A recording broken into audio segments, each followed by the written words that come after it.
موضوع الدرس الرسالة للنبي صلى الله عليه وسلم سورة الزخرف تفسير ابن كثير. الحمد لله رب العالمين والصلاة والسلام على أشرف الأنبياء وسيد المرسلين سيدنا محمد وعلى آله وأصحابه أجمعين. اللهم صل على سيدنا محمد وعلى آل سيدنا محمد كما صليت على إبراهيم وعلى آل إبراهيم في العالمين إنك حميد مجيد. أعوذ بالله من الشيطان الرجيم. بسم الله الرحمن الرحيم. حاميم والكتاب المبين إنا جعلناه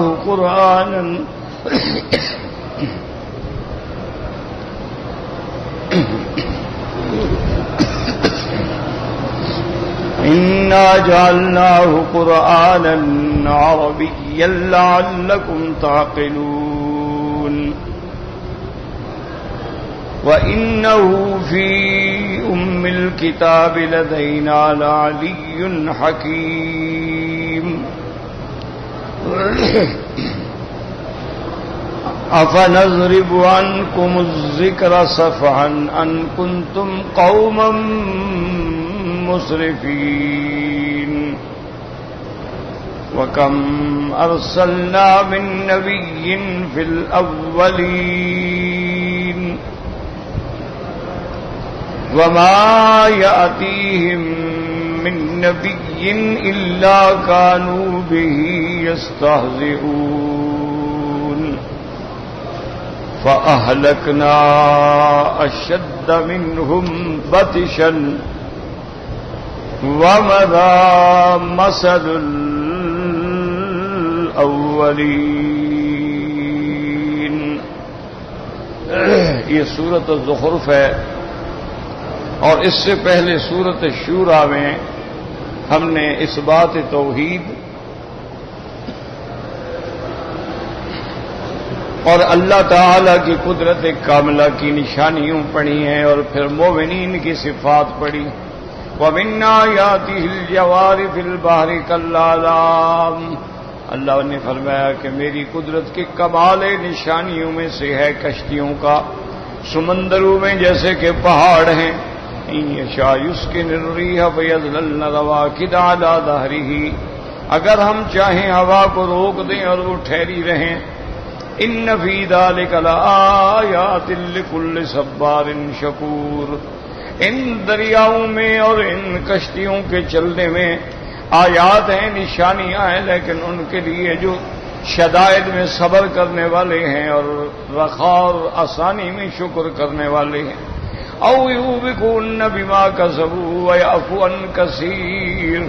اللہ فرماتے ہیں ہم چاہیں تو ان کو ہلاک کر دیں ان کے گناہوں کی سبب سے، لیکن ہم بہت گناہ ان کے معاف کر دیتے ہیں. وَيَعْلَمُ الَّذِينَ يُجَادِلُونَ فِي آيَاتِنَا مَا لَهُم مِّن مَّحِيصٍ.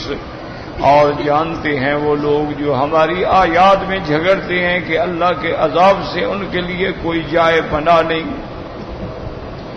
فَمَا أُوتِيتُم مِّن شَيْءٍ فَمَتَاعُ الْحَيَاةِ الدُّنْيَا وَمَا عِندَ اللَّهِ خَيْرٌ وَأَبْقَىٰ. اللہ نے فرمایا جو کچھ ہم نے تم کو دیا ہے دنیا کے اندر یہ تو چند روزہ متاع ہے دنیا کی، اور جو تیرے رب کے پاس ہے، جو اللہ کے پاس ہے، وہ بہتر بھی ہے اور ہمیشہ باقی رہنے والی بھی ہے. لیکن وہ نعمتیں کس کے لیے ہوں گی؟ وَمَا عِندَ اللَّهِ خَيْرٌ وَأَبْقَىٰ لِلَّذِينَ آمَنُوا وَعَلَىٰ رَبِّهِمْ يَتَوَكَّلُونَ. ان لوگوں کے لیے جو ایمان لاتے ہیں اور اپنے رب پہ بھروسہ کرتے ہیں. والذین یجتنبون کبائر الاثم والفواحش. اور وہ مومن ہیں جو بڑے بڑے گناہوں سے اور فواحشات سے بچتے ہیں. وَإِذَا مَا غَضِبُوا هُمْ يَغْفِرُونَ. اور جب ان کو کسی چیز پہ غصہ دلایا جاتا ہے معاف کر دیتے ہیں. والذین استجابوا لربہم، اور مومن وہ ہیں جو اپنے رب کے احکام کی فرما برداری اور اطاعت کرتے ہیں، وَأَقَامُوا الصَّلَاةَ، اور نمازوں کو قائم کرتے ہیں۔ کیا معنی؟ اپنے وقت میں نمازوں کو ادا کرتے ہیں، نمازوں کے شروط و ارکان کے مطابق ادا کرتے ہیں۔ وَأَمْرُهُمْ شُورَىٰ بَيْنَهُمْ، اور کوئی اہم امر ہو تو آپس میں مشورے سے طے کرتے ہیں۔ وَمِمَّا رَزَقْنَاهُمْ يُنْفِقُونَ، اور جو ہم نے ان کو رزق دیا ہے، مال دیا ہے، اللہ کے راستے میں خرچ کرتے ہیں۔ وَالَّذِينَ إِذَا أَصَابَهُمُ الْبَغْيُ هُمْ يَنتَصِرُونَ، اور میرے مومن لوگ وہ ہیں کہ جب ان کو کوئی نقصان پہنچایا جائے وہ بدلہ لے سکتے ہیں، بدلہ لیتے ہیں، بدلہ لینے کی طاقت رکھتے ہیں۔ وَجَزَاءُ سَيِّئَةٍ سَيِّئَةٌ مِثْلُهَا، اللہ نے فرمایا کہ اگر بدلہ لینا چاہو تو برائی کی سزا اتنی ہے جتنی اس نے پہنچائی۔ فَمَنْ عَفَا وَأَصْلَحَ فَأَجْرُهُ عَلَى اللَّهِ، بس جو شخص معاف کر دے، درگزر کر دے، اس کا اجر اللہ تبارک و تعالی پہ ہے۔ اِنَّهُ لَا يُحِبُّ الظَّالِمِينَ، اللہ تبارک و تعالی ظلم کرنے والوں کو محبوب نہیں رکھتے۔ وَلَمَنِ انتَصَرَ بَعْدَ ظُلْمِهِ فَأُولَٰئِكَ مَا عَلَيْهِم مِّن سَبِيلٍ، اور جس نے مدد چاہی اور بدلہ لیا اس پر ظلم ہونے کے بعد ان پہ کوئی حرج نہیں، ان پہ کوئی گناہ نہیں۔ انما السبیل علی الذین یضربون الناس ویبغون فی الارض بغیر الحق، البتہ گناہ اور حرج ان لوگوں پہ ہے جو لوگوں پہ ظلم کرتے ہیں اور زمین میں سرکشی اختیار کرتے ہیں ناحق۔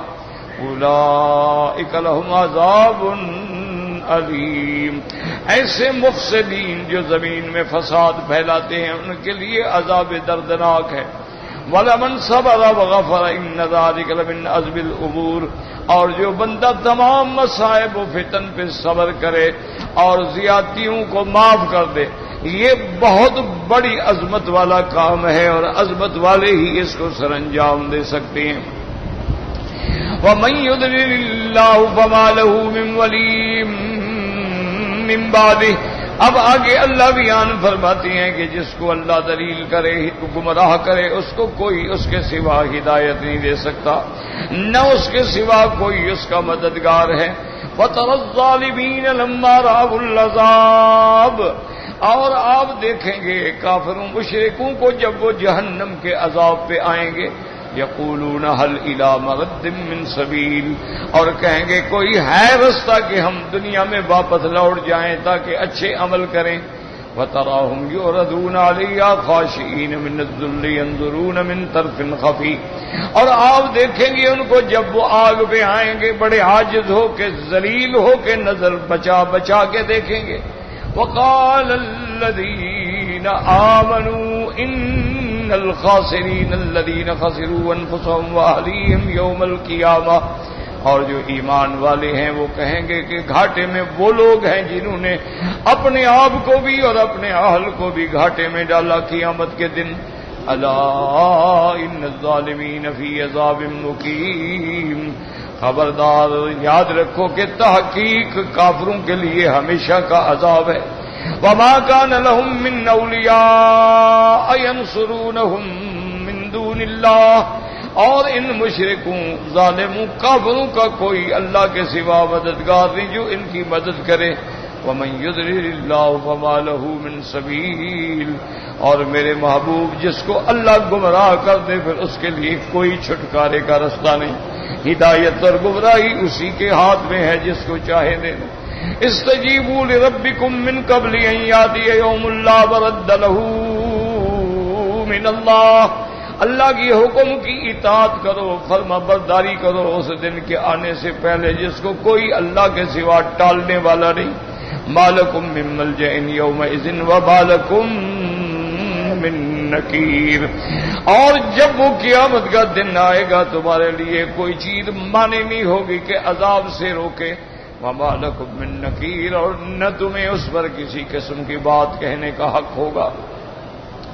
فَإِنْ أَعْرَضُوا فَمَا أَرْسَلْنَاكَ عَلَيْهِمْ حَفِيظًا، یاد رکھیں ان آیات میں تسلی ہے میرے مدنی سرکار کے لیے.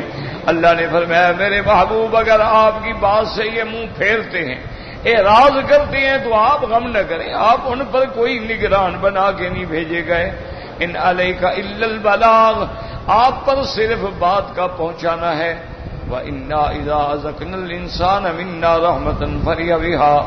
اب اللہ فرماتے ہیں کہ انسان کا حال یہ ہے کہ جب ہم اس کو اپنی طرف سے رحمت پہنچاتے ہیں, صحت دیتے ہیں, طاقت دیتے ہیں, دولت دیتے ہیں, عزت دیتے ہیں, خوش ہوتا ہے. وَإِن تُصِبْهُمْ سَيِّئَةٌ بِمَا قَدَّمَتْ أَيْدِيهِمْ فَإِنَّ الْإِنسَانَ كَفُورٌ. اور اگر ان کو پہنچتی ہے تکلیف, بیماری, شدت, قحط, سختی, اور وہ بھی ان کے کمائی, ان کے گناہوں کی وجہ سے, پھر ان الانسان کفور, انسان بہت بڑا ناشکرا ہے کہ پھر میری ساری رحمتیں, ساری نعمتیں بھول جاتا ہے. فرمایا للہ ملک السماوات والارض, آسمانوں اور زمینوں کا ملک اسی ہی کے لیے ہے. یخلق ما یشاء, پیدا فرماتی ہے جو چاہیں. یہب لمن یشاء اناثا ویہب لمن یشاء الذکور, وہ چاہیں جس کو چاہیں لڑکیاں دیں, جس کو چاہیں لڑکے دیں. او یزوجہم ذکرانا واناثا, اور جن کو چاہیں جوڑے دیں. وَيَجْعَلُ مَن يَشَاءُ عَقِيمًا, اور جس کو چاہیں بانج کر دیں. اِنَّهُ عَلِيمٌ قَدِيرٌ, وہ علم والی ذات ہے اور قدرت والی ذات ہے, اس کے اندر حکمتیں ہیں میرے اللہ کی. اس لیے علماء نے فرمایا کہ اللہ نے آدم علیہ السلام کو مٹی سے پیدا کیا, نہ باپ ہے نہ ماں ہے, اور بی بی حوا کو حضرت آدم سے پیدا کیا. اب دیکھیں مرد تو ہے لیکن عورت کوئی نہیں. اور اس کے بعد فرماتی ہیں کہ اللہ کے باقی مخلوق جتنی بھی ہے اللہ نے ان سب کو جوڑے سے پیدا کیا, مرد و عورت سے. اور اللہ نے عیسیٰ علیہ السلام کو عورت سے بغیر اس کے باپ کے پیدا کیا. تو سارے دلائل جو ہیں وہ انبیاء علیہم الصلوۃ والسلام کو بھی مل گئے. اسی طرح اللہ تبارک و تعالی جس کو چاہیں لڑکے دیں اور جس کو چاہیں جوڑے دیں. اس لیے علماء کرام نے فرمایا ہے کہ دیکھ لیں بہت سارے پیغمبر ایسے گزرے ہیں جیسے حضرت ابراہیم علیہ السلام ہیں, ان کو اللہ نے سارے لڑکے دیے ہیں, لڑکی کوئی نہیں دی. اور اللہ نے حضرت لوط علیہ السلام کو لڑکیاں دی ہیں, لڑکا کوئی نہیں دیا. اور اسی طرح اللہ تبارک و تعالی نے یحییٰ اور عیسیٰ علیہ السلام کی کوئی اولاد نہیں ہے. اور اللہ تبارک و تعالی نے میرے مدنی محمد مصطفیٰ صلی اللہ علیہ وسلم کو لڑکے بھی دیے ہیں, لڑکیاں بھی دی ہیں. اب آگے اللہ فرماتے ہیں کہ انسان وما كان لبشر ان يكلمه الله الا وحيا, اللہ تبارک و تعالی سے کوئی بات نہیں کر سکتا مگر وحی کے ذریعے. یا تو اللہ دل میں اتار دیتے ہیں, اور من وراء حجاب, یا پردے کے پیچھے سے بات کرتے ہیں, اور یرسل رسولا فیوحی باذنہ ما یشاء, یا اپنا قاصد بھیجتے ہیں, فرشتہ بھیجتے ہیں, وہ اللہ کی وحی آ کے پہنچاتا ہے. انہ علی حکیم, وہی ذات جو ہے بلند و بالا ہے, حکمت والا ہے. وَكَذَلِكَ أَوْحَيْنَا إِلَيْكَ رُوحًا مِّنْ أَمْرِنَا, اسی طرح ہم نے وحی کیا آپ کی طرف میرے مدنی محمد مصطفیٰ صلی اللہ علیہ وسلم. مَا كُنْتَ تَدْرِي مَا الْكِتَابُ وَلَا الْإِيمَانُ, اللہ نے فرمایا کہ قرآن اور وحی آنے سے پہلے آپ نہیں جانتے تھے کہ قرآن کیا ہے اور ایمان کی تفاصیل کیا ہے. ورنہ یاد رکھو ہر پیغمبر پیدا ہونے سے موحد ہوتا ہے, ایمان والا ہوتا ہے, لیکن ایمان کی تفاصیل کا تو پتہ نہیں ہوتا. وَلَكِنْ جَعَلْنَاهُ نُورًا نَهْدِي بِهِ مَن نَّشَاءُ مِنْ عِبَادِنَا, لیکن ہم نے قرآن پاک کو نور بنایا ہے, اس کے ذریعے ہدایت دیتے ہیں اپنے بندوں کو جس کو چاہتے ہیں. وَإِنَّكَ لَتَهْدِي إِلَى صِرَاطٍ مستقیم, میرے محبوب اور آپ بھی ہدایت کرتے ہیں سیدھے رستے کی. صراط اللہ الذی لہ ما فی السماوات وما فی الارض الا الی اللہ تسیر الامور، ایک ایسا راستہ اللہ تعالی کا راستہ، اس کے دین کا راستہ، لہو ما فی السماوات و ما فی الارض، اسی کے ملک میں ہے جو آسمانوں اور زمینوں میں ہے، الا الی اللہ تسیر الامور، خبردار تمام امور میں اللہ تعالی کی طرف لوٹ کے جانا ہے۔ یاد رکھیں، ایک ہے ہدایت کرنا، انبیاء بھی ہدایت کرتے ہیں، قرآن بھی ہدایت کرتا ہے، کیونکہ قرآن بھی ہدایت والا ہے، ھدی للمتقین۔ اسی طرح جب جنہوں نے قرآن سنا تھا تو یہی کہا تھا، قالوا انا سمعنا کتابا انزل من بعد موسیٰ مصدقا لما بین یدیہ یہدی الی الحق والی طریق مستقیم، کہ اے ہماری قوم، ہم نے آج ایسی کتاب سنی ہے جو موسیٰ علیہ السلام کے بعد سنی ہے، اور وہ کتاب کیا کرتی ہے؟ یہدی الی الحق، حق کی طرف ہدایت کرتی ہے، صراط مستقیم کی طرف ہدایت کرتی ہے۔ اسی طرح یاد رکھیں کہ میرے مدنی محمد مصطفیٰ رحمت دو عالم بھی ہدایت فرماتے ہیں، وَإِنَّكَ لَتَهْدِي إِلَىٰ صِرَاطٍ مُّسْتَقِيمٍ۔ یاد رکھیں، ہدایت کرنا الگ بات ہے، کسی کو ہدایت نصیب کرنا یہ اللہ کے ہاتھ۔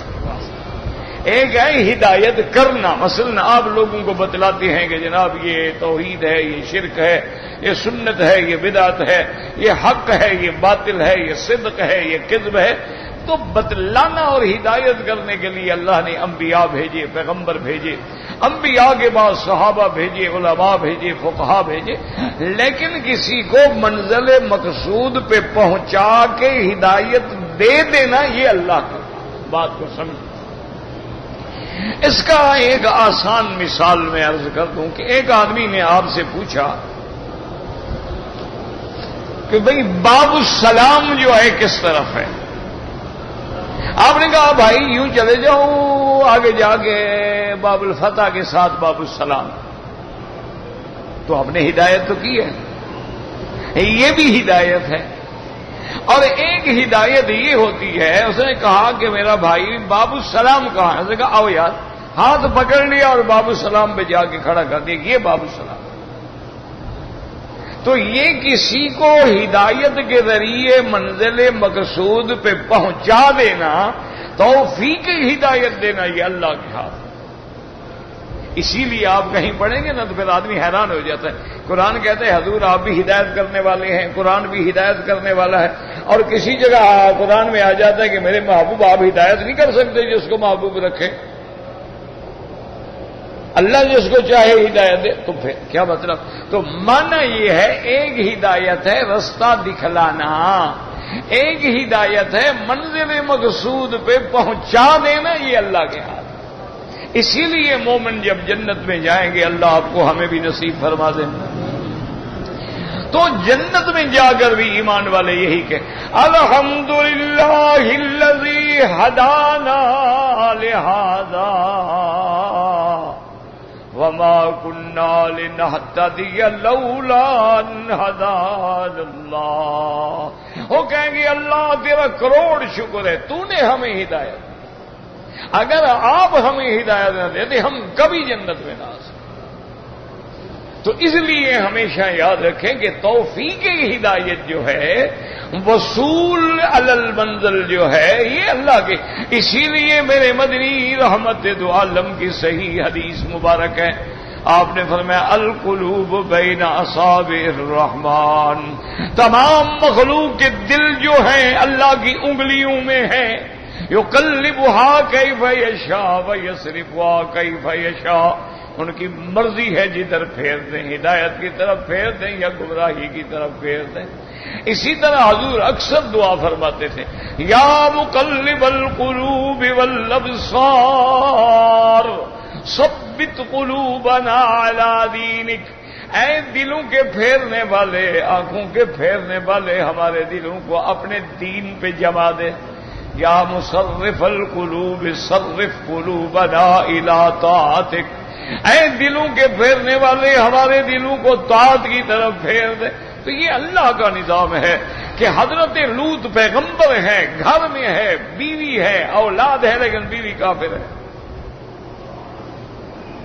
اچھا بیٹیاں مسلمان ہیں، یہ اللہ کا نظام ہے نا۔ سیدنا نوح علیہ السلام سب سے پہلے رسول ہیں، جو سب سے پہلے رسول ہیں اور جن کو اللہ نے 1050 سال عمر دی۔ یہ جو آپ قرآن شریف میں پڑھتے ہیں نا کہ الف سنتن الا 50 عامن، 1000 کم 50 یعنی 950 سال، یہ 950 سال تو زمانہ ہے، مدت ہے دعوت کی کہ 950 سال تک آپ نے توحید پیش کی، ورنہ آپ کو نبوت 40 سال کے بعد ملی۔ پھر جب طوفان نوح آ گیا سب غرق ہو گئے، پھر حضرت 60 سال زندہ رہے، تو حضرت کی عمر تو 1050 سال۔ اب دیکھیں کہ اللہ کا پیغمبر ہے لیکن بیوی بھی کافر ہے، بیٹا بھی کافر ہے۔ ایمان سے کہیں کوئی بندہ چاہتا ہے بھلا کہ میرا بیٹا جہنم میں جائے؟ اسی لیے اللہ کا پیغمبر یعنی بار بار یا بنی ارکب معنا، بیٹا ہمارے ساتھ آ جاؤ، ولا تکم مع الکافرین، کافروں کے ساتھ نہ جاؤ، بیٹے بات نہیں۔ تو یہ اللہ کا نظام ہے، بس اس میں کوئی ہماری قابلیت نہیں ہوتی کہ اب پیغمبر ہیں، رسول ہیں، بیٹا کافر بیوی کافر۔ فرعون ہے، کافر نہیں کٹا کافر ہے، اور صرف کافر نہیں بلکہ وہ بدبخت کافر ہے کہ جس نے کہا میں رب ہوں تمہارا، یعنی نعوذ باللہ جھوٹی ربوبیت کا دعویٰ کر دیا کہ انا ربکم الاعلی۔ انہوں نے کہا کھانا میں دیتا ہوں، تنخواہیں میں دیتا ہوں، روزگار میں دیتا ہوں، تو میں ہی تمہارا پالنے والا ہوں، اور کون رب ہے؟ رب تو میں ہوں تمہارا۔ اچھا اب دیکھیں وہ فرعون ہے، ربوبیت کا دعویٰ کر رہا ہے، گھر میں جو بیوی ہے بی بی آسیہ، وہ اتنی بڑی مومن ہے، اتنے بڑے امتحانوں میں گزری ہے، اور اللہ نے بھی اتنا شان بلند فرما دیا کہ قیامت میں وہ بیوی بنے گی محمد الرسول اللہ علیہ الصلوۃ والتسلیم۔ تو یہ اللہ کا نظام ہے، بس دعا کیا کریں، ہمارے ذمہ ہے کہ ہم کوشش کریں۔ ایک بات یاد رکھیں، اور کوشش کا وقت کب ہوتا ہے؟ جب بچہ 4 سال کا ہو جائے نا، اس وقت سے محنت کرو کہ اس کی انگلی پکڑ کے ساتھ لے جاؤ، مسجد میں لے جاؤ، تم قرآن پڑھو وہ ساتھ بیٹھا رہے، تم نماز پڑھو چاہے لیٹا رہے سوتا رہے، لیکن بچے کا پلیٹ خالی ہوتی ہے تو فوراً کمپیوٹر پہ ہر چیز فیڈ ہوتی رہتی ہے۔ بچے کے سامنے کبھی بیوی سے جھگڑا نہ کریں، کبھی گالی نہ دیں، کبھی لڑائی نہ کریں، کبھی فحش بکواس نہ کریں، اور کبھی یہ نہ سمجھیں یار یہ 2 سال کا بچہ ہے، اس کو کیا پتہ ٹی وی کیا ہے، یہ کیا ہے، وہ سب جانتا ہے۔ اب جب تم 4 سال سے تربیت کر لو گے نا انشاءاللہ، تو بڑے ہو کہ اللہ کی رحمت سے وہ پٹڑی پہ چڑھ جائے گا۔ ہاں اللہ نہ چاہے تو وہ بدل جائے، الگ بات ہے، لیکن قاعدہ یہی ہے کہ جو محنت کرو گے اس کا پھل ملے گا۔ گندم کا بیج ڈالو گے تو گندم اگے گی، اور اگر آپ نے جو ڈالے ہیں تو جو اگیں گے، باجرہ ڈالا ہے تو باجرہ اگے گا، آپ نے کیکر لگایا ہے تو اس پہ آم نہیں لگیں گے۔ یہ جو آج کل فلسفہ ہے، جی بچے کو ڈسٹرب نہ کرو، جی بچے کو ڈانٹا نہ کرو، جی بچے کو آزادی دو، جی بچے کو دو، اس کا یہ انجام ہے کہ آج بچے ایکٹر بن گئے، کوئی کریکٹر بن گئے، کوئی شو بز میں چلے گئے، کوئی نقلی انگریز بن گئے، کوئی ماں باپ کے دشمن بن گئے، کوئی منشیات کا شکار ہو گئے، کوئی ظالم ایجنسی انہیں خرید لی اور مسلمانوں کو مارنے کے لیے تیار ہو گئے۔ بچہ ہے وہ بگڑ گیا، اس کو کون ٹھیک کر سکتا ہے؟ اللہ کے ساتھ۔ اس لیے ہمیشہ یاد رکھیں، کوشش کریں، باقی تو اللہ کے ہاتھ میں ہے۔ بڑے بڑے علماء کے بیٹے جاہل ہو گئے، اور بڑے بڑے جاہلوں کے بیٹے جو تھے وہ عالم ہو گئے۔ حضرت تھانوی رحمت اللہ علیہ کے بارے میں آتا ہے، اللہ عالم، تاریخی باتیں ہیں نا، اس کا کوئی پتہ تو نہیں ہوتا۔ حضرت حاجی صاحب سے ان کی بیعت تھی نا، تو حضرت حاجی صاحب کو دوستوں نے بھی اور گھر کی بڑی بوڑھی جو بیویاں تھیں، دادیاں نانیاں، انہوں نے بھی پیغام بھیجا کہ حضرت دعا کریں اللہ اشرف علی کو اولاد دے۔ حضرت چپ کر جاتے۔ ایک دن جب دوستوں نے بہت زیادہ مجبور کیا تو فرمایا میرا بھائی اللہ کی تقدیر پہ راضی رہو، اللہ دینا چاہے دے دے، نہ دینا چاہے اسی پہ راضی رہو، اسی میں کوئی حکمت ہے۔ اور اللہ اگر ہم سارے مل کے دعائیں کریں اللہ دے دے اور وہ عالم کے بجائے جاہل بنے تو اس سے تو بہتر ہے نا کہ یہ بغیر اولاد کے رہ جائے۔ تو اس میں اللہ کی حکمتیں ہوتی ہیں، ہم سمجھ نہیں سکتے۔ اب دیکھیں نا جی کہ بعض اوقات آپ دیکھیں کہ ایک آدمی دین پہ آ جاتا ہے، نمازی بن گیا، بڑا پرہیزگار بن گیا، اب مصیبتیں آ گئی۔ اچھا ایک آدمی ہے وہ شرابی بن گیا، فاسق فاجر ہو گیا، اس پہ پیسے اور جناب برسنے لگ گئے۔ ہمارے علاقے میں ایک پیر تھا، مر گیا میرے خیال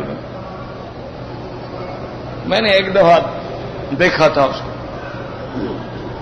اچھا اس وقت کا اللہ معاف کرے یہ عالم تھا، جو اس کی بیعت ہونے کے لیے جاتا نا تو کہتا دیکھو بھائی میری بیعت ہونا ہے تو آج سے نماز چھوڑ دو، داڑھی مڈا ڈالو، شراب پیا کرو، شراب نہ ملے مہنگی ہے تو بھنگ پیا کرو، اور یہ عورتیں شورتیں جناب نے کوئی گناہ شنانی مولویوں نے بنا رکھے ہیں، بالکل کھل کھیلو۔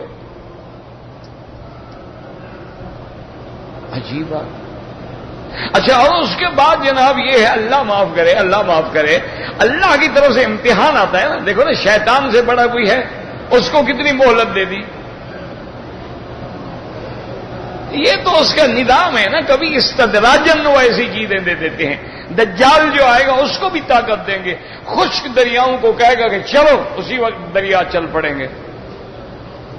زمینوں سے کہے گا اخرجی کنوزوں کے، اپنے اندر جو سونا چاندی چھپائے نکالو باہر، وہ سب باہر نکل آئے گا۔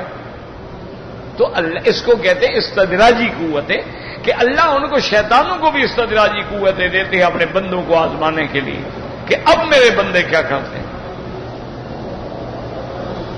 اچھا وہ جو بھی اس کا وہی مرید شرید ہوتا ہے جی، وہ بالکل فوراً اگر نوکری نہیں اس کو نوکری مل گئی، تنخواہ کم تھی تنخواہ بڑھ گئی، کاروبار ٹھیک نہیں تھا کاروبار ٹھیک ہو گیا۔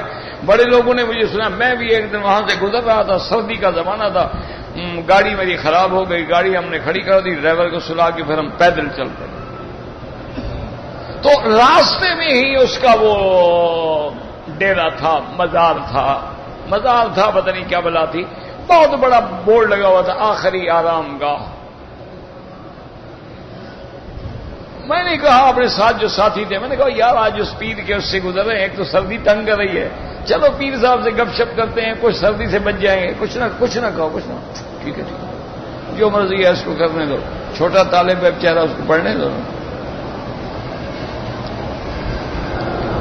خیر بہرحال ہم چلے گئے، وہاں جا کے جو ہم نے اللہ معاف کرے جی منظر دیکھا کہ سب اس کے جو خلیفے ہیں اور سارے جناب اتنی بڑی مونچھیں ہیں اور نشے میں ہیں اور گلے میں منڈکے اور پتہ نہیں لوہے اور پتہ نہیں کلابے اور کیا بلائے ہیں۔ پوچھا انہوں نے کہا جی مرشد تو اندر بیٹھے ہیں لیکن اس وقت ملنے کی اجازت نہیں ہوتی۔ انہوں نے کہا یار ہم تو مسافر ہیں، رات ہے، سردی ہے، مر جائیں گے، ملنے دو ہمیں۔ تو خیر ایک چلا گیا، اس نے اجازت دے دی، میں گیا، خیر کھڑا ہو گیا، کہنے لگا مکی صاحب آپ بڑے غلط جگہ پہ آ گئے۔ میں نے کہا آپ کو میرا پتہ ہے؟ میں کون ہوں؟ کہا ہاں میں جانتا ہوں، آپ ورنہ مکی صاحب ہیں،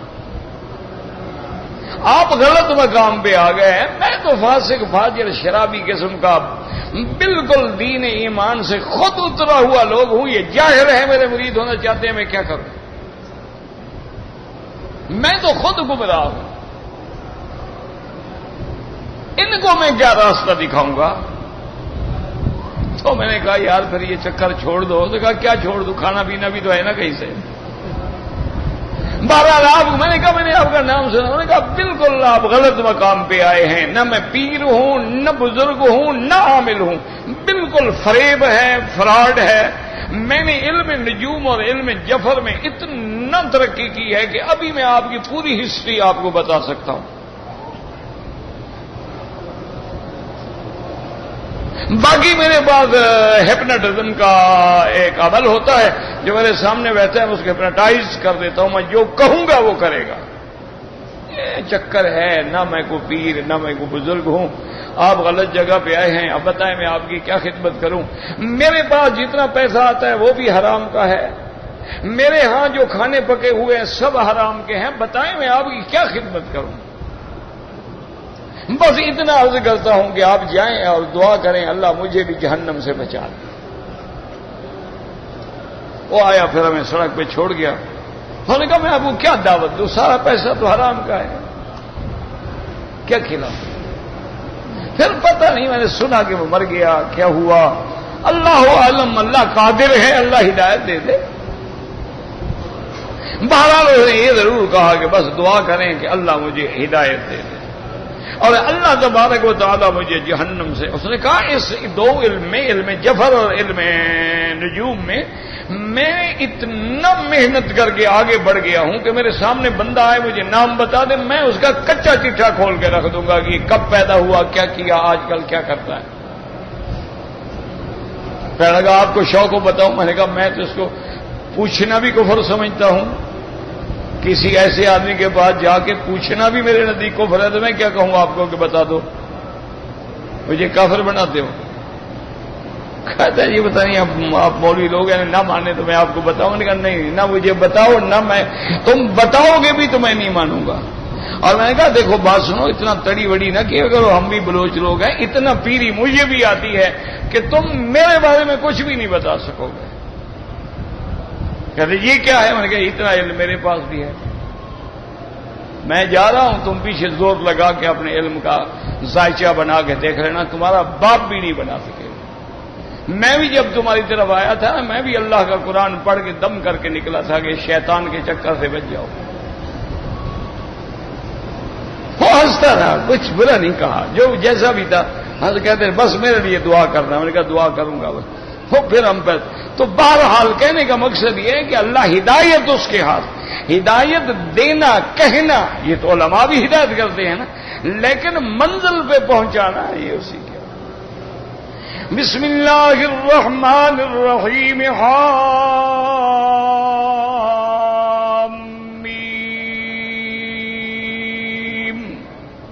والکتاب المبین انا جعلناه قرآنا عربيا لعلكم تعقلون وإنه في أم الكتاب لدينا لعلي حكيم۔ یاد رکھیں یہ سورۃ الزخرف جو ہے یہ بھی مکی صورتوں میں ہے۔ کیا مانا؟ جو صورتیں ہجرت سے پہلے اتری ہیں سب مکی ہیں، چاہے جہاں اترے۔ ایک بات موٹی یاد رکھ لو، ہجرت سے پہلے جو بھی قرآن اترا ہے سب مکی، ہجرت کے بعد جتنی صورتیں قرآن اترا ہے سب مدنی ہیں، چاہے وہ مکے میں بھی اترے۔ اب دیکھیں نا، الیوم اکملت لکم دینکم عرفات میں اتری ہے، تو عرفات تو مکے کا علاقہ ہے، مدینے کا علاقہ تو نہیں ہے، لیکن آیت مدنیہ ہے۔ والمرسلات منا میں اتری ہے، اب منا تو مکے میں ہے نا، منا تو حرم ہے، لیکن وہ سورت مدنی ہے کیونکہ ہجرت کے بعد اتری ہے۔ حضور کی زندگی کے دو حصے ہیں، ایک مکی زندگی ایک مدنی زندگی۔ ہجرت سے پہلے جو قرآن جو آیات جہاں اتری مکیہ ہیں، اور ہجرت کے بعد جو اتری جہاں اتری وہ مدنیہ ہیں۔ ایک موٹی بات یاد رکھیں، سورۃ الزخرف جو ہے یہ مکیہ صورتوں میں ہے، اور یہ ان صورتوں میں ہے جس کو آل حوامیم کہا جاتا ہے، یاد رکھیں، یعنی اس کی ابتدا بھی حامیم سے ہوئی ہے، جیسے پہلے آپ نے پڑھا ہے حامیم عین سین قاف، تو وہاں بھی حامیم یہ بھی ہے. تو اس لیے ان صورتوں کو کہا جاتا ہے آل حوامیم. اور یہ صورتیں اتنی شان والی ہیں کہ ان کو مفسرین نے کہا ہے عرائس القرآن، یعنی گویا یہ قرآن کی دلہنیں ہیں. جیسے دلہن سجی ہوتی ہے نا، ان کا بھی ایک ایک لفظ جو ہے وہ مرصع ہوتا، اس لیے ان کو حوامیم کہا جاتا. اور دوسری بات یاد رکھیں کہ جہاں بھی قرآن نے حروف یعنی مقطعات کا ذکر کیا ہے، اس کا صحیح معنی یہ ہے کہ اللہ کے سوا کوئی نہیں جانتا. بس ایک بات یاد، الف لام میم ہا میم کاف ہا یا عین صاد قاف نون صاد، کئی حروف ہیں. اچھا، کہیں مفرد ہیں، کہیں ثنائی ہیں، کہیں ثلاثی ہیں، کہیں رباعی ہیں اور کہیں خماسی ہیں. یعنی حروف بھی کہیں صرف ایک حرف ہے. صاد والقرآن الذکر نون والقلم وما یسطرون. اور کہیں سنائی ہے، کیا مانا؟ دو حرف ہیں، حامیم دو حرف ہیں. اچھا، کہیں تین حرف ہیں، الف لام میم. اور کہیں چار حرف ہیں، الف لام میم را، چار حرف ہیں. اچھا، کہیں پانچ بھی ہیں، حامیم عین سین قاف. یاد رکھ لیں. تو کہیں جو ہیں حروف مفردہ ہیں، کہیں ثنائی ہیں، کہیں ثلاثی ہیں، کہیں رباعی ہیں، کہیں خماسی ہیں. ان حروف کا جو اصل مقصد ہے، معنی ہے، مراد ہے، وہ اللہ کے سوا کوئی نہیں جانتا. ویسے علماء نے بڑے بڑے قول لکھے ہیں. بعض نے کہا ہے کہ یہ حروف جو ہیں دراصل اللہ کے ناموں کی طرف اشارہ ہے. کیا مانا؟ اللہ کا نام ہے نا حنان، تو ہا اشارہ ہے حنان کی طرف اور میم اشارہ ہے منان کی طرف. اسی طرح انہوں نے کہا الف لام میم، الف سے اللہ، لام سے جبرائیل اور میم سے محمد الرسول اللہ. یعنی اللہ نے قرآن اتارا، جبریل لایا اور محمد مصطفیٰ نے پڑھ کے امت کو سنایا. تو بعد نے یہ معنی کیے ہیں لیکن نہیں کرنے چاہیے. یہ بالکل ضعیف اور شاذ باتیں ہیں. لوگ تو بڑے خوش ہو جاتے ہیں، دیکھو جی ماشاءاللہ کیسا معنی نکل آیا، لیکن یہ بالکل غلط ہے. اور یاد دیکھو، جب تم غلطی کرو گے تو دشمن تو اور زیادہ غلطی کرے گا. ایک اصولی بات. اب جب تم نے یہ نکال لیا کہ اللہ ہے، لام ہے اور جبریل ہے اور بیم سے محمد مصطفیٰ ہے، انہوں نے کہا اچھا اگر تم بنا سکتے ہو تو ہم بھی تو مولوی ہیں، ہماری بھی تو اتنی بڑی زبانیں ہیں. انہوں نے کہا جناب کاف ہا یا عین صاد. انہوں نے کہا کاف سے کربلا ہے، ہا اور یا سے ہلاکت یزید ہے، عین سے عطش حسین ہے اور سواد سے صبر حسین ہے. انہوں نے کہا او جناب ہم بھی بناتے ہیں، تم بناؤ تو ہم بھی بنائیں گے. تو اگر تم زیادتی نہ کرتے تو وہ بھی کبھی نہ بڑھتے. اب دیکھیں نا جی، آپ نے اذان سے پہلے صلاۃ والسلام شروع کر دیے، کا درود تاج شروع کر دیا، صلاۃ والسلام پھر اذان کے بعد شروع کر دیے، پھر جمعہ کی نماز کے بعد کھڑے ہو جاؤ پھر صلاۃ والسلام شروع کر دیے. انہوں نے کہا اگر جناب تم اللہ کے نبی کی سنت کو اور بلال کی اذان کو توڑ سکتے ہو تو ہم تم سے کو پیچھے ہیں. انہوں نے کہا علی ولی اللہ وصی رسول اللہ خلیفۃ بلال. انہوں نے اذان کے اندر داخل کر دیا. انہوں نے کہا جناب اگر آپ بڑھا سکتے ہیں نبی کے دین میں مسئلے اور آپ کو کوئی فرق نہیں پڑتا کہ نبی کے دین کو بدلتے جائیں، ہمیں بھی کوئی فرق نہیں پڑتا.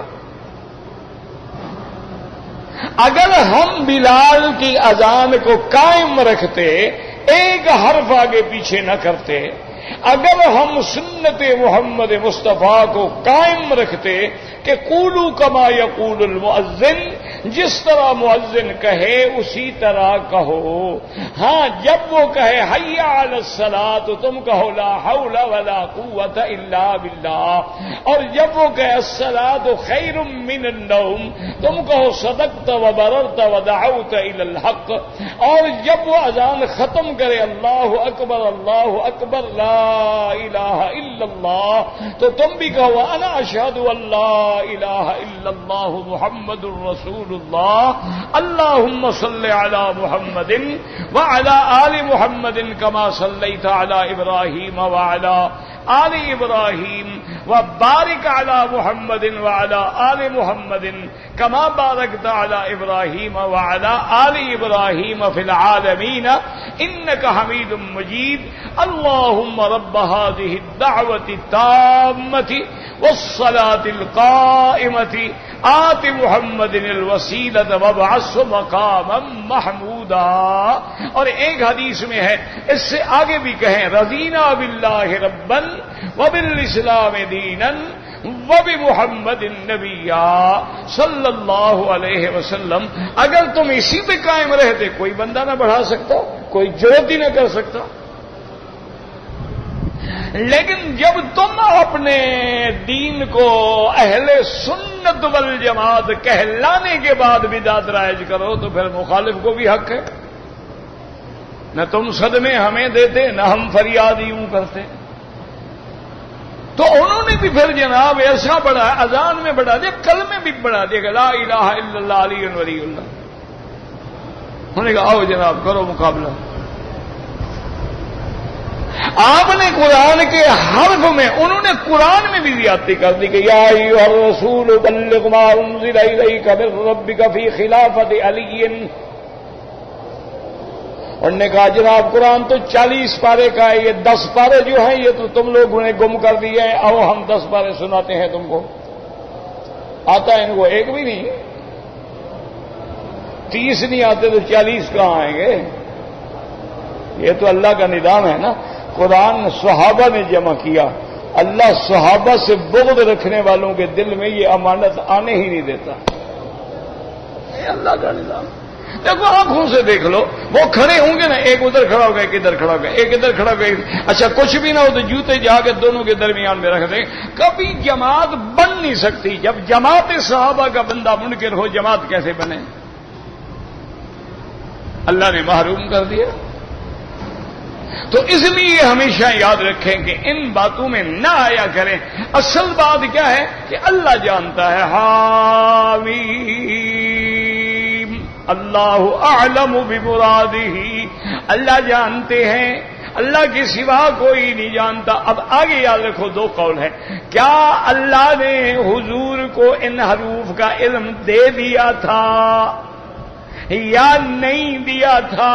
بعض علماء فرماتے ہیں اللہ نے آپ کو تو علم دے دیا لیکن آگے بیان کرنے کی اجازت نہیں دی. اور بعض فرماتی ہیں کہ اللہ نے حضور کو بھی علم نہیں دیا تاکہ حضور کا بھی ایمان بالغیب ہو جائے. کیوں؟ اللہ نے جنت دکھا دی، اللہ نے معراج کروا دیا، اللہ نے ملکوتات دکھلا دیے، اللہ نے قبر کا عذاب و ثواب دکھلا دیا، اللہ نے 1,24,000 پیغمبر کے ساتھ کھڑا کر دیا. ساری نعمتیں تو اللہ نے دکھا دی. اللہ نے قرآن میں ایسے حروف رکھ دیے کہ میرا محبوب عالم الغیب میں ہوں، آپ کو تو ان حروف کا بھی علم نہیں، تاکہ اللہ کی شان علم غیب جو ہے وہ قائم رہے. اس لیے ہمیشہ علماء کہتے ہیں اللہ اعلم بمرادہ. اللہ جانتے ہیں کہ اس کی مراد کیا ہے.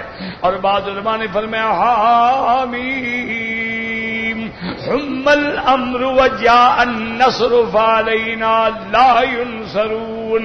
حضور نے صحابہ کو پڑھایا تھا کہ جب دشمن سے مقابلہ ہو، جنگ ہو، اس وقت تم یہ آیات پڑھ لینا. حم الامر، اللہ تبارک و تعالی کا حکم نافذ ہو گیا. جاء النصر، اللہ کی مدد آ گئی. علینا لا ينصرون، یہ دشمن ہم پہ کبھی غالب نہیں آ سکیں گے. تو بعض علماء نے لکھا ہے کہ حضور کے سکھلائے ہوئے اگر یہ 2 کلمات پڑھ لیں تو انشاءاللہ آپ پر بھی کبھی دشمن غالب نہیں آئے گا. اب فرماتے ہیں حامیم والکتاب المبین. یاد رکھیں اللہ نے قسم کھائی ہے کہ مجھے قسم ہے کتاب کی، اور کتاب سے مراد کیا ہے؟ یاد رکھو قرآن ہے۔ اور بعض علماء جن سے کتاب مراد لیتی ہیں کہ وہ ساری کتابیں جو اللہ نے اتاری ہیں، لیکن راجح قول یہ ہے کہ کتاب سے مراد قرآن ہے۔ جیسے اللہ فرماتی ہے ذالک الکتاب لا ریب فیہ، اسی طرح اللہ نے فرمایا الحمدللہ الذی انزل علی عبدہ الکتاب ولم یجعل لہ عوجا، کہیں فرماتے کتاب انزلناہ الیک۔ تو راجح یہ ہے کہ اس سے مراد کیا ہے؟ قرآن۔ والکتاب المبین، اور مبین مانا بین، مبین مانا کھلا ہوا، مبین مانا واضح۔ اللہ فرماتے ہیں مجھے قسم ہے اس کتاب کی محمد مصطفیٰ جو ہم نے آپ پہ اتاری ہے، اور جو کھلی ہے، جو واضح ہے، جو موتیوں کی طرح چمکنے والی ہے۔ جو بندہ چاہے قرآن سے ہدایت حاصل کر لے، جو بندہ چاہے قرآن سے نصیحت پکڑ لے۔ یاد رکھو اللہ کے سوا کسی کی قسم کھانا جائز نہیں۔ یعنی کوئی بندہ اگر کہتا ہے مجھے آنکھوں کی قسم ہے، اولاد کی قسم ہے، مجھے مرشد کی قسم ہے، مجھے مرشد کی قبر کی قسم ہے، وہ کافر ہو جاتا ہے۔ حضور نے فرمایا من حلف بغیر اسم اللہ فقد کفر، جو بندہ اللہ کے سوا کسی چیز کی قسم کھائے وہ کافر ہو جاتا ہے۔ لیکن اللہ کی مرضی ہے جس چیز کی قسم کھائیں۔ اللہ تبارک و تعالیٰ نے کبھی قرآن کی قسم کھائی، اور اللہ تبارک و تعالیٰ نے کبھی تین زیتون کی قسم کھائی، والتین والزیتون وطور سینین وہذا البلد الامین، اور کبھی اللہ نے 5 چیزوں کی قسم کھائی، والطور وکتاب مسطور فی رق منشور والبیت المعمور والسقف المرفوع والبحر المسجور، اور کبھی اللہ نے اس شہر مکہ کی قسم کھائی لا اقسم بہذا البلد، مدنی محمد مصطفیٰ مجھے اس شہر کی قسم ہے۔ میرا مولا کون سا شہر ہے؟ فرمایا وانت حل بہذا البلد، میرا مدنی جہاں آپ رہتے ہیں، جہاں آپ پیدا ہوئے ہیں، آپ کے شہر کی بھی قسم ہے۔ اور یاد رکھو سارے قرآن میں کسی پیغمبر کی قسم اللہ نے نہیں کھائی، لیکن میرے نبی کے نام کی بھی قسم۔ فرمایا لعمرک انہم لفی سکرتہم یعمہون، محمد مصطفیٰ مجھے تیری عمر کی قسم ہے۔ تو اللہ کی مرضی ہے وہ جس چیز کی قسم کھائے۔ اچھا جب قسم ہوگی تو جواب قسم بھی ہوگا۔ جواب قسم انا انزلناہ قرآنا عربیا۔ اچھا یاد رکھو پچھلی سورت کہاں ختم ہوئی تھی؟ وَكَذَلِكَ أَوْحَيْنَا إِلَيْكَ رُوحًا مِّنْ أَمْرِنَا مَا كُنْتَ تَدْرِي مَا الْكِتَابُ وَلَا الْإِيمَانُ۔ اب ان میں ربط دیکھیں، وہاں بھی وحی کا ذکر تھا اور یہاں بھی اسی قرآن کا ذکر ہے، حامیم والکتاب المبین۔ تو آخر سورت شورى اول سورت زخرف کا آپس میں ربط ہے۔ اللہ ہمیں قرآن سمجھنے کی توفیق عطا فرما اور عمل کی توفیق عطا فرما۔ یا اللہ ہماری بیماریاں دور فرما دے، یا اللہ ہماری بیماریاں دور فرما دے، یا اللہ تمام عالم اسلام پہ اور خاص طور پہ پاکستان پہ رحم فرما۔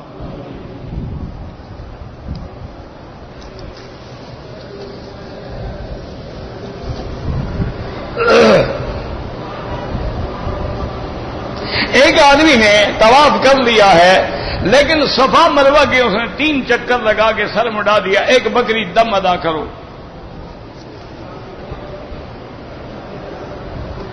حضور پاک صلی اللہ علیہ وسلم کے 11 نکاح ہوئے ہیں، لیکن بوقت وفات مبارک 9 بیویاں تھیں۔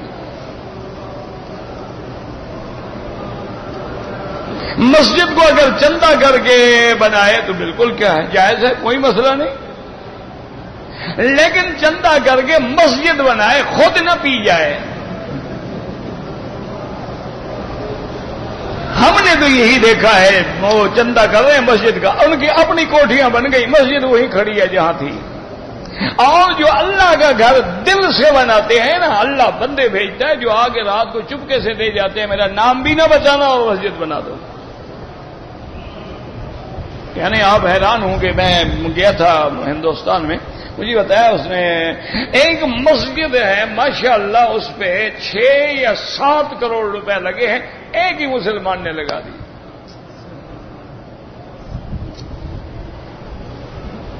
تو بی بی مریا شریعہ کوئی نہیں، ماریا کپتیا ہے. جب جانتے نہیں ہو کیوں پوچھتے ہو ایسی باتیں؟ جب اتنا بندہ جاہل ہے کہ ماریا لکھنا ہی نہیں جانتا، سوال کرتا ہے نبی کی بیویوں کے بارے میں.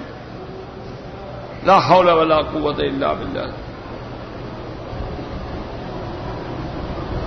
اگر میں رابق میں رہتا ہوں، میں جب بھی آتا ہوں احرام اچھا کرتے ہیں کیونکہ آپ کے آگے میقات ہے جوفا، آپ کا میقات کا عمرہ ہو جاتا ہے، بڑی خوش نصیب ہے.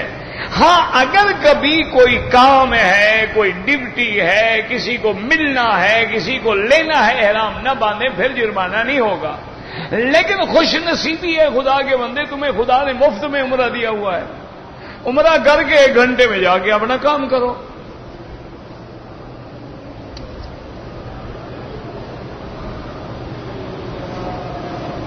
اگر ایک عورت نے ایام حیض میں اپنے ملک سے نیت بھی نہیں کی، آ گئی، اب جب پاک ہو جائے یا تو فوراً میقات پہ جائے، یعنی مدینہ منورہ جائے، جوفہ جائے، طائف جائے، عمرہ کر لے، دم سے بچ جائے گی.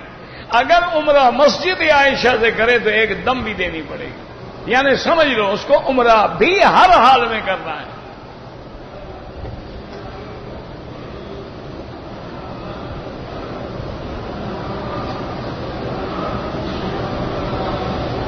اگر آپ نے 3-4 منٹ کے بعد یاد آیا کہ میں نے بال مڈانے ہیں، کوئی بات نہیں بھائی، 1-2 گھنٹے بھی گزر جائیں کچھ نہیں ہوتا.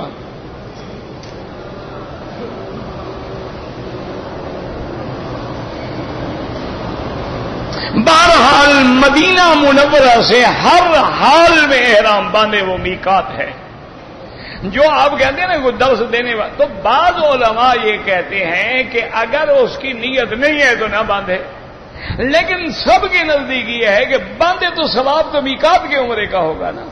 اور امام ابو حنیفہ بڑے سخت ہیں رحمۃ اللہ علیہ، وہ فرماتے ہیں پھر میقات بنائے کیوں گئے؟ اگر ہماری مرضی چلتی ہے تو پابندی کیا ہوئی؟ دیکھیں نا، آپ نے چیک پوسٹ لگائی ہے، اگر وہاں وہ چیک ہی نہیں کرتے، آپ کی مرضی چلے جاؤ، آپ کی مرضی جا کے چوکی والے کو ادھر آؤ جناب میرے کاغذ دیکھ لو، نہ آئے تو چلے جاؤ، پھر چوکی بنانے کا کیا مطلب ہوا؟ تو میقات جو قائم ہوا ہے اسی لیے تو ہیں کہ بغیر احرام کے تجاوز نہ کریں.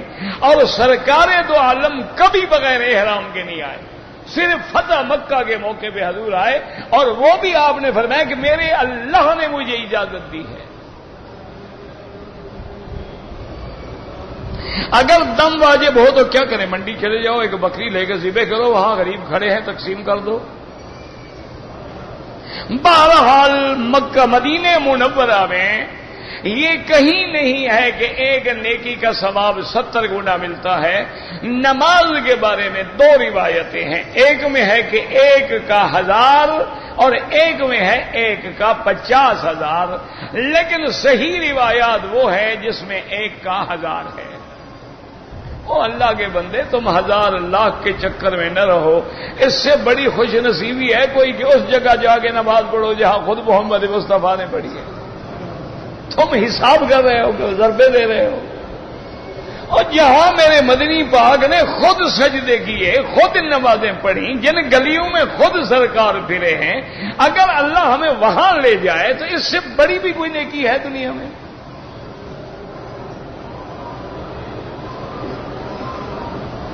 کہتے جی کہ ہم نے ایئرپورٹ سے اترے، آگے جماعت کھڑی تھی، ہم جماعت میں مل گئے. جب سلام پھیرا تو دیکھا تو امام صاحب تو ماشاءاللہ تازہ شیو کرا گئے ہوئے تھے. بہرحال نماز تو آپ کی ادا ہو گئی. صلو خلف کل بر و فاجر، ہر اچھے اور برے کے پیچھے نماز ہو جاتی ہے.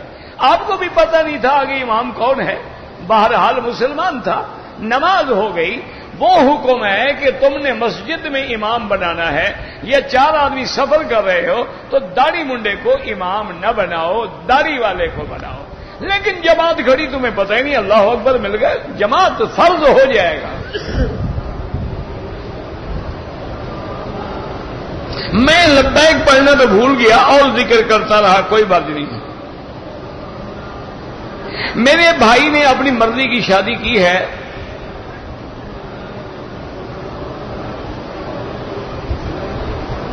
بہرحال اگر تمہیں والد کہتے ہیں کہ بیوی کو طلاق دو، تمہیں یہ دیکھنا چاہیے کہ بیوی قصوروار ہے یا نہیں۔ اگر بیوی بے گناہ ہے، اس کی کوئی بہنیں شہنیں خراب ہیں، تو اس کا گناہ اس پر تو نہیں ہے نا، پھر کبھی بھی طلاق نہ ہو تو باپ کے کہنے پر۔ اور اگر تمہارے دماغ میں بھوت چڑھا ہوا ہے اور بیوی بھی خراب ہے اور باپ صحیح کہہ رہا ہے، تو پھر باپ کی بات مانو۔ نمازیں جو قضا ہوئی ہیں سب سے پہلے توبہ کرو، اللہ کا حق ہے اللہ معاف فرما دے، لیکن جتنا پڑھ سکتے ہو پڑھتے رہو، نفل چھوڑ دو، قضا نمازیں پڑھتے رہو۔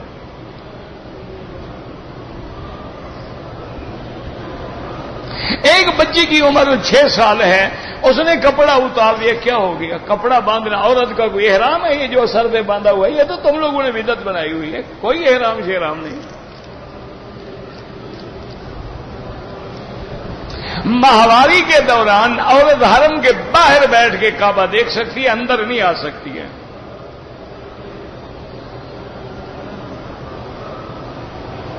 بہرحال آپ نے اپنے بیٹے کو مکے میں عالم بنانا ہے، اس کا طریقہ یہ ہے کہ اپنے ملک کے سفارت خانہ سعودی سے رجوع کریں، ان سے معلومات لیں، ان سے فارم لیں، وہ پر کر کے بھیجیں۔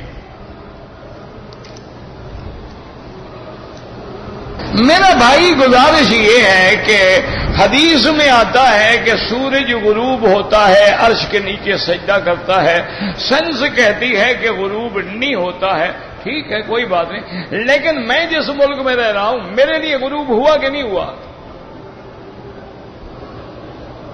تو کہیں تو غروب ہو رہا ہے نا۔ اچھا میرے لیے طلوع ہوا کہ نہیں ہوا؟ فجر کی نماز کیسے پڑھیں گے؟ مغرب کی نماز پیسے پڑھیں گے کہ اگر غروب ہی نہیں ہے؟ تو یہ معنی نہیں ہوتا جو تمہارے ہمارے حکم میں ہے۔ اللہ کے آگے سجدہ سورج کرتا ہے اس طرح جیسے اللہ چاہتے ہیں، جیسے اس کے وہ تھوڑا سجدے ہماری طرح ہاتھ باندھ کے کھڑا ہوگا پھر سجدے میں گرے گا، بازو نیچے رکھے گا۔ ایسے بلا وجہ سائنس کے چکر میں نہ پڑو۔ سائنس جن بندوں نے بنائی ہے نا، ان بندوں کا خالق وہ خدا ہے۔ نماز اشراق اگر گھر میں پڑھیں، بھائی سنت یہ ہے کہ مسجد میں پڑھو، بیٹھ جاؤ، دنیاوی بات نہ کرو۔ جب سورج نکل کے اوپر چڑھ آئے تو 4 رکعتیں پڑھ لو تو پورے عمر مقبول کا ثواب مل جاتا ہے۔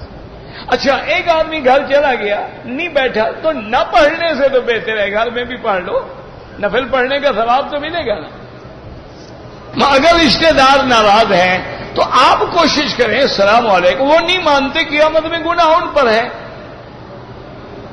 اگر ہم جماعت میں کھڑے ہو گئے، اگلی صف میں جگہ خالی ہے، سینہ بھی نہ پھرے اور 2 قدم سے دور بھی نہ ہو گئے، یہاں سے چلو اور باب ملک فہد پہ پہنچ جاؤ، یہ تو منع ہے۔ اگلی صف میں چلے جائیں تو کوئی حرج نہیں۔ میری والدہ معذور ہیں، چلنے پھرنے سے ان کے لیے بالکل عمرہ کرو۔ بہرحال آپ جب بھی مجھے ملنا چاہیں، یہ میرے ساتھی جو ساتھ بیٹھے ہیں یہ آپ کو میری جگہ بتا دیں گے عشاء کے بعد۔ آپ بہاڑی سے ہیں، بھائی ہیں، اور ظفر صاحب ہمارے بھائی ہیں، بالکل ملیں، کوئی میرے لیے خدمت ہے وہ بھی بتائیں۔ اگر مجھے معلوم تو نہیں ہے لیکن عمرہ کرنے میں کوئی غلطی ہو گئی ہو، صدقہ کر دو احتیاط میں کہ یا اللہ انسان ہے، ہم سے کوئی غلطی ہوئی ہو، اللہ جتنا توفیق دے، 10 ریال 20 ریال 50 ریال ویسے بکری ذبح کر کے صدقہ کر دیں۔ دم تو تب ہے جب پتہ لگے گا کہ آپ نے واجب چھوڑا ہے، ایسے دم نہیں ہوتا ہے۔ اللہم صلی علی سیدنا محمد وعلی آل سیدنا محمد وبارک وسلم۔ یا حی یا قیوم یا ذی الجلال والاکرام امتنا علی الاسلام، اللہم ارزقنا حسن الختام، اللہم اجعل خیر ایامنا آخرها، یا شافی یا سلام، اللہم اشفنا واشف مرضانا وارحم موتانا واستجب دعانا ولا تخیب رجاءنا برحمتک یا ارحم الراحمین۔